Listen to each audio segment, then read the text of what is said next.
Lalu seperti apa membaca maksud pernyataan Edi Mulyadi yang dinilai menghina warga Kalimantan? Kita tanyakan langsung kepada pakar forensik bahasa Universitas Nasional Wahyu Wibowo. Kami juga menghubungi tim pengacara Edi Mulyadi, namun mereka masih berhalangan karena mendampingi pemeriksaan. Selamat sore, Pak Wahyu. Selamat sore, Mbak Merdeka. Apa kabar? Bisa mendengar suara saya dengan baik ya? Baik, ya, baik banget ya. Suara saya baik juga. Terdengar jelas, Pak Wahyu. Jadi terdengar. sekarang kan kasusnya masih disidik oleh pihak Barreskrim Polri, oleh tim penyidik. Nah, tapi bicara soal dari sisi forensik bahasa, sebenarnya pernyataan Edi Mulyadi apakah memang mengandung ujaran kebencian tadi, Pak Wahyu? Yang mana, Mbak? Yang mana tepatnya? Tentang Kalimantan dong, terkait dengan kasus ini. Jadi gini, Mbak. Di dalam berbahasa itu ada tiga kejadian, tiga kegiatan, tiga aktivitas seseorang dalam berkata-kata itu terkait dengan maksudnya, terkait dengan wujud maksudnya. Wujud maksudnya itu boleh pidato, boleh gambar, boleh terserah itu ya, boleh omongan, boleh kata-kata, dan juga termasuk bagaimana respon orang. Nah, kali ini kita ada di pihak tiga tadi, poin tiga, pihak respon orang. Oke. Kalau berkaitan dengan sebuah tanah leluhur, tanah kelahiran, tanah air, begitulah anggap saja. Ya. Itu ada yang disebut dalam bahasa itu sakti, istilah sakti. Sakti itu adalah yang menguasai orang-orang. Jadi tentu saja kalau misalnya saya lahir di Betawi gitu umpamanya gitu, secara sakti tadi, saya akan tanda petik mati-matian merasa sebagai orang Betawi, itu sakti. Sehingga kalau ada orang yang mau menghina saya, Betawi saya, mau apapun gitu yang berkaitan dengan misalnya mau bilang ujaran kebencian misalnya gitu, maka saya akan marah, pasti itu. Kalau lebih besar sakti, itu namanya tanah air, gitu, Mbak. Jadi dikatakan bahwa ini terkait dengan tumpah darah, otomatis tadi akan sangat sensitif atau sakti tadi untuk masyarakat yang bersangkutan. Sakti, iya. Kalau sensitif kan istilah sehari-hari ya, nanti juga bikin perkara. Sakti aja, sakti. Jadi kalau tidak sakti maka tidak akan marah orang-orang Kalimantan itu, gitu lah. Terkait dengan ucapan, misalnya tadi tempat jin buang anak. Ya.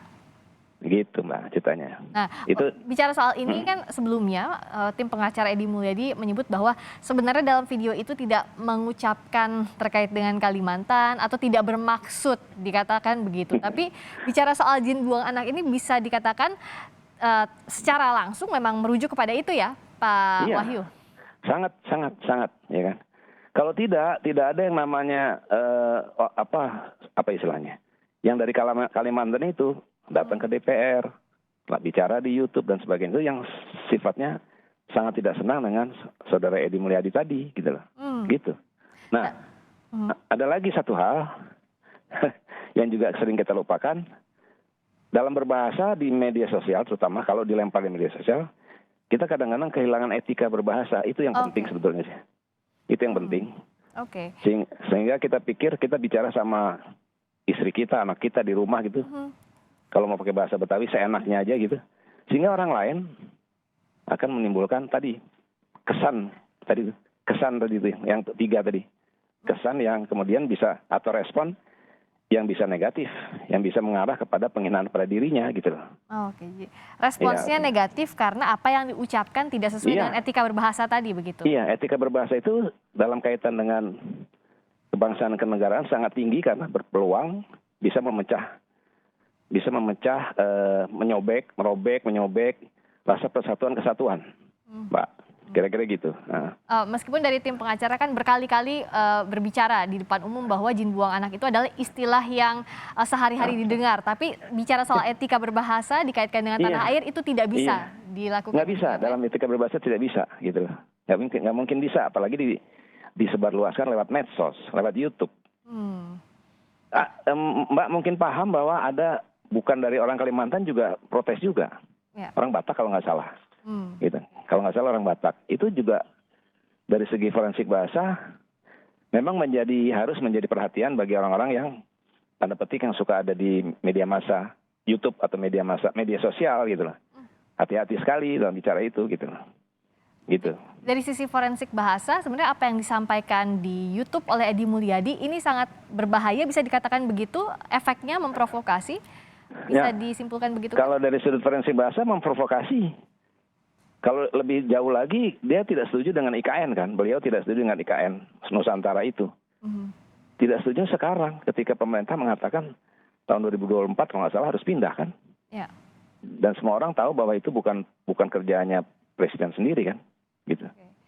Jadi alasan-alasan ketika dia menolak IKN Nusantara, jatuhnya bukan kritik. Kalau kritik, dia harus kasih data yang jelas bahwa memang perpindahan itu tidak bisa untuk dipindahkan gitu. Nah, itu dia Pak. Jadi persoalannya pada etika berbahasa ya Mbak. Nah, Sekali lagi. kalau tadi tidak sesuai dengan etika berbahasa, apakah ketidaksetujuan sikap dari Edi Mulyadi ini kebablasan pada akhirnya sehingga Ya, masalah ini jadi panjang? Kalau kita bicara secara umum namanya kebablasan, ya kan. Tapi kalau bicara soal istilah, Ya, istilahnya. itu berkaitan dengan perlokutifnya dia. Nah itu daya perlokutif dia. Nah itu kalau pakai bahasa biasa, respon orang tidak sesuai dengan maunya dia. Nah kan berarti kan orang bisa bilang niat dia memang dalam rangka itu menista, bisa saja. Gitu. Karena yang diucapkan begitu kan, gitu. Oke. Gitu. Jadi maksudnya apa, tapi diterimanya apa, tidak sinkron, tapi bisa ada kemungkinan menista itu yang harus dibuktikan secara forensik bahasa. Iya, kemungkinan ini sudah terbukti karena banyak sekali apa tadi saya bilang banyak sekali rakyat Kalimantan yang protes. Itu sudah terbukti. Kalau dia mencontohkan dulu Monas juga tempat jin buang anak, nggak ada penduduk Monas yang marah-marah, nggak ada. Apalagi dicontohkan kemarin itu, apa coba? Nggak ada. Ya. Jadi sakti itu sangat hebat dalam berbahasa dan orang sering lupa sehingga melanggar etika berbahasa. Begitu Mbak. Jadi kalau misalnya diingat lagi ke belakang apa yang disampaikan di muka publik oleh tim Edi Mulyadi bahwa jin buang anak ini tadi ibaratnya satu Monas seperti disebutkan oleh Pak Wahyu, sebelumnya daerah-daerah lain misalnya di Tangerang Selatan, itu beda perumpamaannya kalau bicara soal konteks ini dikaitkan dengan Kalimantan. Ya, kalau perumpamaannya sama, itu kan masuk pada perumpamaannya, oke. Ya. Tapi ketika tiba pada konteks berbahasa, ya sudah, selesai sudah. Nanti ada masuk di situ unsur hukum bisa, unsur budaya bisa, unsur adat bisa, dan sebagainya. Dan itulah yang disebut mengapa sampai timbul itu, itulah yang disebut dengan ketidaktahuan beliau terhadap etika berbahasa. Etika berbahasa bukan sopan santun. Bagaimana kebebasan kita berbatas pada kebebasan orang lain. Hati-hati Mbak di situ. Itu. Nah, jadi dari reaksi masyarakat Kalimantan yang dilihat beberapa waktu terakhir, bahkan ada suku lain juga, ini bisa dianggap bahwa reaksinya ini negatif dari apa yang diucapkan. Perlokutifnya reaksi ya? Negatif, sangat negatif. Ini kan jadi, coba deh berapa minggu ini seolah-olah orang tersedot ke situ. Dengan bantuan media massa tentunya. Kalau tidak diberitakan media massa juga kita diem-diem aja kayak zaman dulu kan Mbak. Gitu. Tapi karena bantuan media massa dan sebetulnya tidak masalah juga dibantu oleh media massa karena paham bahwa ada orang-orang yang mesti memahami etika berbahasa. Etika berbahasa ya. Gitu. Jadi ini masalahnya etika berbahasa. Kalau dianggap kritik dengan tadi melampaui etika berbahasa, itu apa batasannya Pak Wahyu yang bisa kita anggap ini mana kritik, batasannya mana kalau sudah melampaui itu? Sudah tidak sesuai dengan etika. Kritik itu kan istilah lain dari kritain. Sebelumnya apa namanya asal muasalnya kritain membedah. Kalau membedah itu berarti dia bawa pisau, bawa gunting, bawa benang, bawa alat-alat itu, bawa bukti bahwa memang harus dibedah.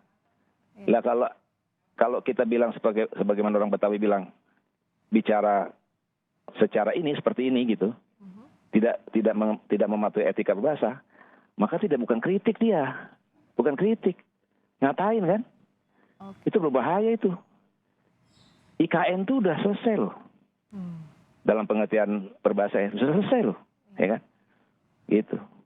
Jadi tidak setuju dengan kebijakan, beda dengan yang tadi etika berbahasa yang tidak sesuai. Itu jadinya hasilnya berbeda akhirnya yang diterima oleh publik. Berbeda. Karena bahasa bagaimanapun kita harus memahami bahwa bahasa itu ketika tiba kepada orang lain, kita berbahasa kepada Mbak gitu, pasti Mbak akan merekonstruksi lagi omongan saya, nggak langsung dijawab tidak, nggak langsung dijawab loh, Ya. merekonstruksi lagi gitu loh. Nah, saling rekonstruksi inilah yang kemudian menimbulkan bias tadi, bias makna. Kalau makna ini kemudian ditimpakan pada tadi itu sakti orang-orang tertentu, nah apa yang terjadi? Oke.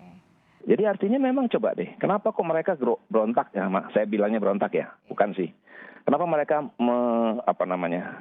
Reaksi keras, itu gitu ya? mereaksi keras dengan keras kok. Saya nggak mau dibilang jin, nanti jin lagi kata-kata jin, diksi pilihan kata jin. Itu juga. Oke. Jadi artinya kalau untuk sekarang minta maaf, apakah dikatakan tidak cukup atau harus lewat proses hukum? Saya tidak melihat bahwa ini harus pakai maaf karena banyak sekali kesalahan-kesalahan berbahasa ini cuma dimintakan maaf.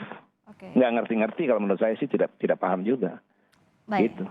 Jadi kalau sekadar maaf ya, saya juga bisa bilang ke Mbak kan, maafin saya Mbak gitu. Terus apa? Gitu. Nggak bisa Baik. ini. Baik. Nah, Jadi iya. sekarang kita akan pantau juga bagaimana proses hukum yang berlanjut Iya, atas tadi, dan ini mungkin jadi pelajaran agar hati-hati lagi dalam etika berbahasa. Terima kasih atas waktunya Pak Wahyu. Pak Wahyu Siap. Wibowo, pakar forensik Iya. bahasa Universitas Nasional telah bergabung di Kompas Petang. Selamat sore, sehat selalu.